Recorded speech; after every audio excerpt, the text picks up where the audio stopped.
E neste domingo passado foi realizada a eleição para conselheiros tutelares de Teresina e também em todo o país. Aqui na capital do estado do Piauí foram 25 vagas disponíveis para a eleição direta. Sobre o assunto, eu recebo aqui em estúdio a promotora de Justiça Francisca Silva, que é coordenadora da infância, do Grupo da Infância do Ministério Público aqui do estado do Piauí. Boa tarde, promotora, seja muito bem-vinda. Boa tarde, é um prazer estar aqui. Olha, o que chamou bastante atenção, que a gente tem acompanhado na imprensa, foi a quantidade, a resposta em massa da população querendo dar sua opinião no ato de escolha dos seus conselheiros tutelares. Surpreendeu também o Ministério Público a quantidade de pessoas querendo votar para os conselheiros? Sim, essa é a nossa avaliação. Realmente foi uma surpresa, Legal. Um grande comparecimento aqui em Teresina, no interior do estado, da população que entendeu o chamado e realmente quis participar, quis escolher o melhor candidato a conselheiro tutelar do seu município. Por que isso é bom? Quando nós falamos de democracia, nós estamos, é claro, nessa eleição que foi justamente os candidatos fizeram uma prova, passaram por essa prova, depois de aprovados nessa prova, colocaram seu nome à disposição para avaliação da sociedade. Mas ver que a sociedade respondeu esse chamado, qual é a importância para a nossa democracia piauiense? Promotora, a senhora pode falar para a gente? Bem, o Conselho Tutelar ele é um órgão extremamente importante no sistema de garantias de direito. Ele é integrado por membros da comunidade. Então, no momento em que a comunidade entende a importância do conselheiro tutelar e quer contribuir para que o melhor candidato possa exercer esse importante papel, que é um contato direto com as famílias, o conselheiro tutelar ele atende as famílias, ele encaminha casos de violações.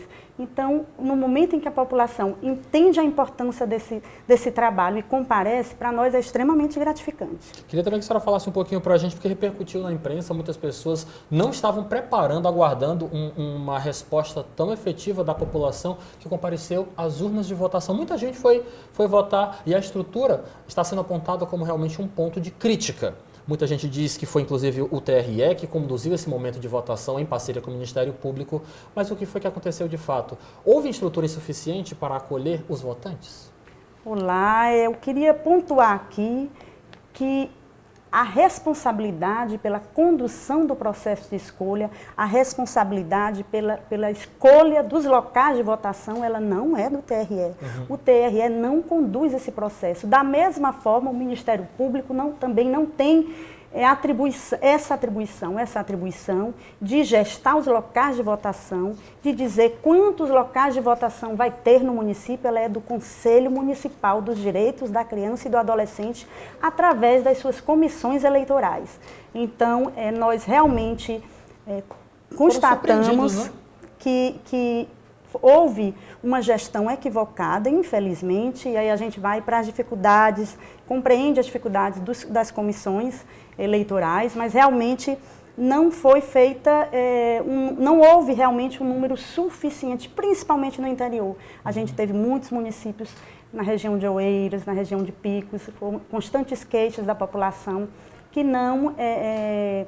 que compareceu e realmente não acreditava que a estrutura ainda é aquela tradicional das eleições, e não é, porque essa é uma eleição comunitária, parametrizada, não é uma eleição tradicional, eleições gerais, levada a termo pelo TRE.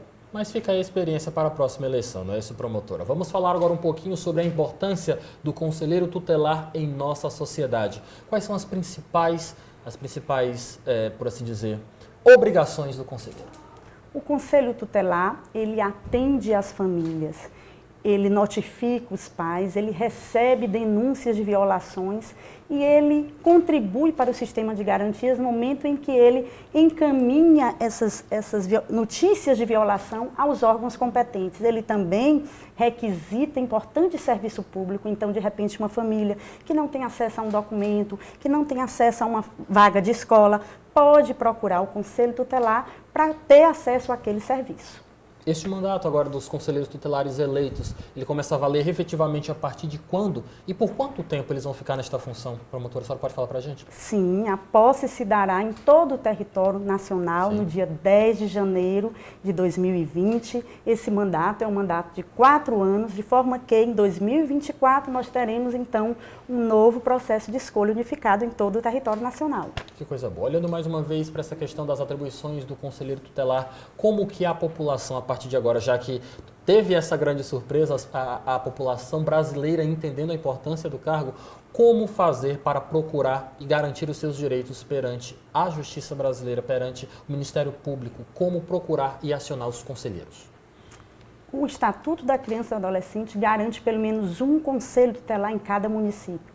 Então, dentro do seu município, procure se informar, conhecer onde fica esse conselho tutelar, contribuir de alguma forma, dar notícia a esse conselho tutelar sobre as dificuldades daquela localidade, como está a sua escola, como está o posto de saúde, se tem crianças sem documento. Então, você pode sim se inteirar de onde fica o conselho tutelar e contribuir na causa da infância e da adolescência. E é importante destacar que também, é claro, o conselheiro estará observando o andamento da sociedade na garantia de direitos de crianças e adolescentes, mas a população tem um papel importante da denúncia de quebra de direitos, não é isso, promotora? Sim, nós temos, por exemplo, o Disque 100, que é um canal onde você tem preservado a sua identidade, você pode ligar para o Disque 100 e trazer denúncias de violações, seja de cunho de exploração sexual, seja de cunho de maus tratos a uma criança ou adolescente que é sua vizinha, que você tem conhecimento, que de repente é seu aluno, se você for professor.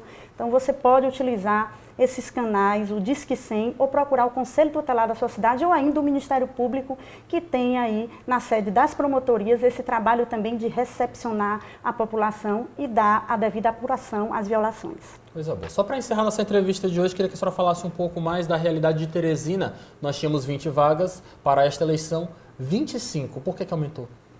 Desde o ano passado, lá na votação dos orçamentos populares, a população teresinense indicou ao gestor a necessidade de criação do 5º Conselho, que é também uma exigência já dos militantes, do Conselho Estadual dos Direitos da Criança e do Adolescente, dos próprios conselheiros tutelares, essa necessidade de mais um conselho para Teresina. Então, no edital lançado ainda no início deste ano, já foi previsto a possibilidade de aproveitamento desse pleito para o 5º Conselho Tutelar, desde que ele fosse aprovado até a data de ontem, 6 de outubro.